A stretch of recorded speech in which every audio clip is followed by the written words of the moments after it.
If there's damage in your relationship currently, time is not your best friend. I know that there's this saying that works its way through our culture where it says something to the effect of time heals all wounds. If we just give it time, everything's going to be okay. We're going to forget about it. We're going to be able to move past it. But the reality of the situation is time is working against you.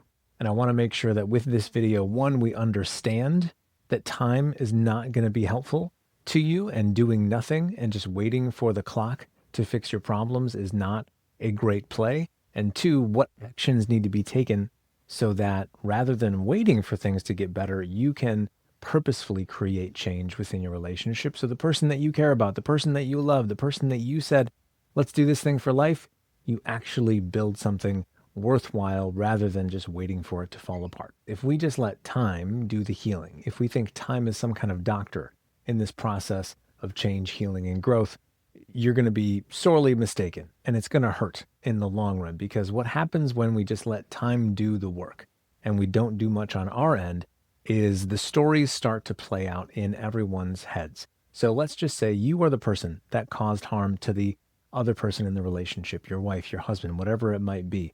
If you just sit back and let time do its job, what you think is happening is that they're slowly forgetting about it, getting to a place of acceptance and forgiveness, but they're not. They're just sitting with all the frustration and the resentment that's building and building for them. The thing that you thought was going to save the day, what they come to a conclusion about is that you are the villain. You are the person that's caused harm. You are the bad guy or bad girl in the scenario. You're not helping yourself out by letting those stories run on autopilot in their head. Because again, they're just reflecting on the pain that's still there. It's not that it went away. It might hurt less over time. You might get further away from ground zero of the pain, so it might not sting as much, but it's still there nonetheless. And the more you let those stories play out, the worse off it's going to be. Those that cause the harm in the relationships think that, you know what, I'm just going to let them get to a place of forgive and forget. Hopefully on autopilot in a couple of years, they're just going to move past it. They're not going to. The best thing that you can do if you're the one that's caused harm is lean in and try to proactively address the things that are in the room so it doesn't become storytelling in their brain and allow them to steer the relationship in a direction that maybe you don't want. It is in your best interest, if you've caused the harm, to start to lean in and try to make progress around whatever it is that you guys are trying to figure out together. And on the flip side, if you're the person that has been betrayed in the relationship, I'm not necessarily just talking about infidelity here, but if there's been a crossing of boundary, if there have been it could be a collection of things over time, a breaking of a boundary, a death by a thousand cuts, certain habits and routines that have caused little tiny pieces of harm along the way, it's still betrayal, even if it's not one massive event. So if you're on the receiving end of that, you also don't want to sit back and wait for time to heal things, because in the person that's betrayed you's mind, if you're waiting for time to do it and you're not speaking up about it, they think everything's fine and they're not going to be very action oriented in creating any kind of change either. So both parties, the best thing that you can do, no matter if you've caused the harm, if you've received the harm, or maybe there's a collection of both, there often is a collection of both, waiting for the clock or the calendar to save the day, it's just not going to work. So with that in mind, if time is not going to be helpful, if we don't want to let it simmer for a month, 3 months, 6 months, a year or more, what do we do? Here is a step-by-step process that I have helped clients walk through so they truly understand what's in the room with them, what they need to heal. And I want you to take these things, utilize the information, and then implement it. So you're going to do a few things here. The first thing is you're going to create a timeline of your relationship. First date to today's date. Write those two things on the endpoints of that timeline, and then I want you to fill in any significant stuff along the way that may have gotten in the way of your relationship flourishing. And it doesn't have to be just the big, significant chunks of stuff, the events that caused a massive amount of harm, like infidelity, financial boundary crossing, someone speaking badly about the other person to a separate party, right? These things obviously are significant, and you can probably pinpoint those really easily on that timeline.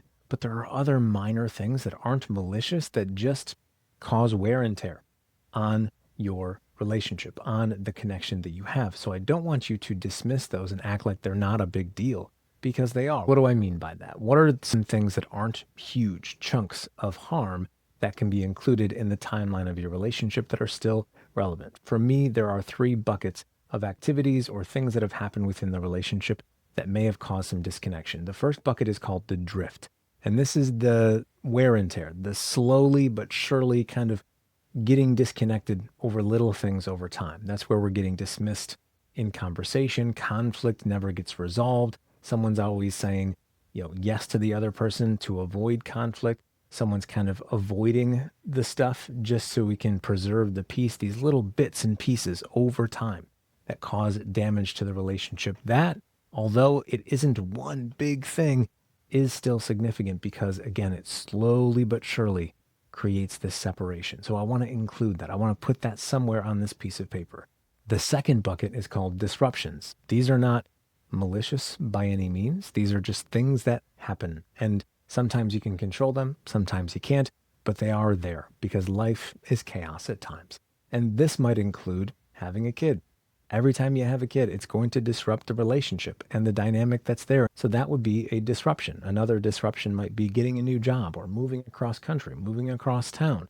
These things are going to disrupt the nature of how you guys connect to each other. And if we're ignoring that as if it's not significant, you're not doing yourself a great service in trying to repair your relationship. So that would be included in disruptions. Another piece of this might be a loss of a family member or something significant like loss of a job that isn't fun. Obviously, that's going to wear and tear on the mental health of the people that are involved in the relationships. So I want you to include that.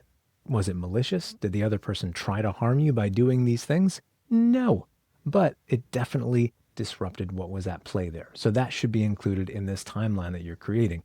And then the last bucket is called destructions. This is the big stuff. The things that you probably came to this video trying to figure out and move past. You're definitely going to include that on this timeline.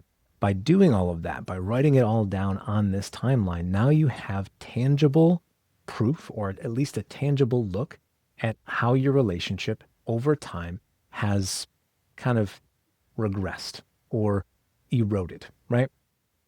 And I don't want to look at that and just say, oh, wow, we're in trouble. So now that you have the tangible stuff in front of you, I want you to move to the intangible. What I mean by that is looking at the circumstances that you wrote down, pull out the emotions that are triggered for you as you observe those circumstances.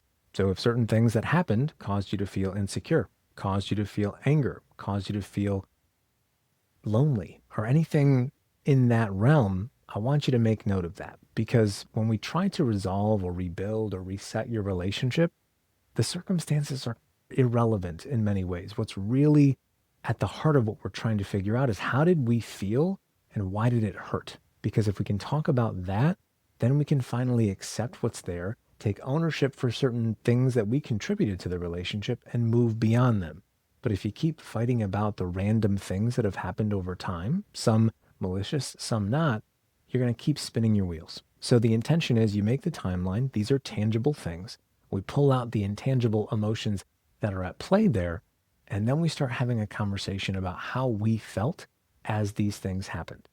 It's not a perfect process. It's not something that's going to be really easy. But if you can sit back and listen to your partner talk about how they have felt as you've gone through things in life, you're going to be more willing to listen, because it's not about this thing over here that you did wrong. It's how did I feel? Can you listen to how I felt? And you're both going to get opportunity here. This is not about one person owning the room or owning the stage for that. This is about both of you being able to share how you felt. And as you listen to the pain that's been caused or the hurt that's been there for your partner, my hope is that you can look at those things and sift through, what can I take ownership for? How did I contribute to the pain that's in the room? And if we can do that, you're going to be well on your way to moving beyond the current funk that you found yourself in. You understand now, at least hopefully you do, that time is not going to help. So instead of waiting for things to magically be different, I hope this video gets you to a place of feeling like I can take action towards what I want in this marriage, and now I'm going to do that. In the information below, there is some information about a bigger, larger scale workshop that you can do on demand that will allow you to dig into the trenches of this process even deeper and move you through to a more connected version of your relationship that you haven't experienced in a long time.